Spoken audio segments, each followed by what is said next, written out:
অন্নপূর্ণা ভাণ্ডার নিয়ে বিরাট সুখবর। ৩ লক্ষ আটকে থাকা অ্যাকাউন্টে ঢুকছে ৩,০০০ টাকা। পশ্চিমবঙ্গ সরকারের অত্যন্ত জনপ্রিয় প্রকল্প অন্নপূর্ণা ভাণ্ডার থেকে প্রতি মাসে ৩,০০০ টাকা পাওয়ার স্বপ্ন দেখছেন রাজ্যের লক্ষ লক্ষ সাধারণ মানুষ। তবে এই প্রকল্পের সুবিধা পাওয়ার ক্ষেত্রে একটি অত্যন্ত গুরুত্বপূর্ণ বিষয়ের দিকে নজর দেওয়া জরুরি। সম্প্রতি সরকারি নির্দেশিকায় স্পষ্টভাবে জানানো হয়েছে, আবেদন করার সময় ভুল মোবাইল নম্বর ব্যবহার করলে বা আধারের সঙ্গে লিঙ্ক না থাকা নম্বর দিলে আবেদন বাতিল হওয়ার আশঙ্কা রয়েছে।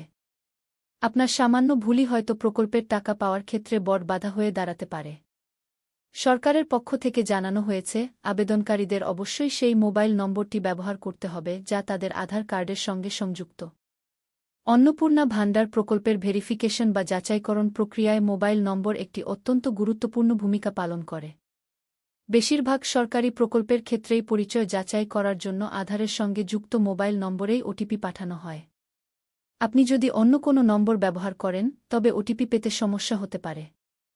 ফলে আবেদনপত্র জমা দেওয়া বা পরবর্তী ধাপে ভেরিফিকেশন সম্পন্ন করার ক্ষেত্রে বড় ধরনের জটিলতা তৈরি হতে পারে। প্রশাসনের দেয়া তথ্য অনুযায়ী, ভুল মোবাইল নম্বর থাকলে মূলত ৩টি ক্ষেত্রে সমস্যা দেখা দিতে পারে। প্রথমত, ওটিপি না পাওয়ার কারণে আবেদনের প্রাথমিক ধাপগুলো সম্পন্ন করা অসম্ভব হয়ে পড়ে। দ্বিতীয়ত, সরকারি গুরুত্বপূর্ণ মেসেজ বা এসএস আবেদনকারীর কাছে পৌঁছায় না, যার ফলে আবেদনের স্থিতি সম্পর্কে কিছুই জানা যায় না। তৃতীয়ত, তথ্য যাচাই বা সংশোধনের সময় আধারের সঙ্গে যুক্ত নম্বর না থাকলে দীর্ঘ সময় ধরে অতিরিক্ত যাচাইকরণ প্রক্রিয়া চালাতে হয়, যা আবেদনের সময়কে দীর্ঘায়িত করে এবং অনেক ক্ষেত্রে আবেদনটি পেন্ডিং হয়ে যায়।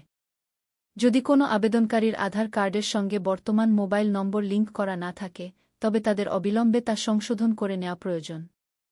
ইউআইডিআই এর নির্ধারিত নিয়ম মেনে নিকটস্থ আধার কেন্দ্র বা সংশ্লিষ্ট দপ্তরে গিয়ে নম্বরটি আপডেট করিয়ে নিন। একবার নম্বর আপডেট হয়ে গেলে তা আধারের সঙ্গে সঠিকভাবে যুক্ত হয়েছে কিনা তা নিশ্চিত করে নেওয়া জরুরি। অনেকেই প্রশ্ন তুলছেন, ভুল মোবাইল নম্বর দিলে কি স্থায়ীভাবে প্রকল্পের সুবিধা বন্ধ হয়ে যাবে?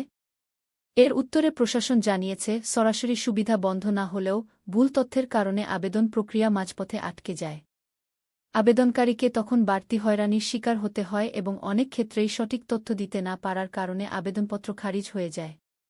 তাই অন্নপূর্ণা ভাণ্ডারের ৩,০০০ টাকা নিশ্চিত করতে আবেদনের প্রতিটি খুঁটিনাটি সঠিকভাবে পূরণ করা এবং সচল আধার লিঙ্কড মোবাইল নম্বর ব্যবহার করা প্রতিটি নাগরিকের প্রথম কর্তব্য।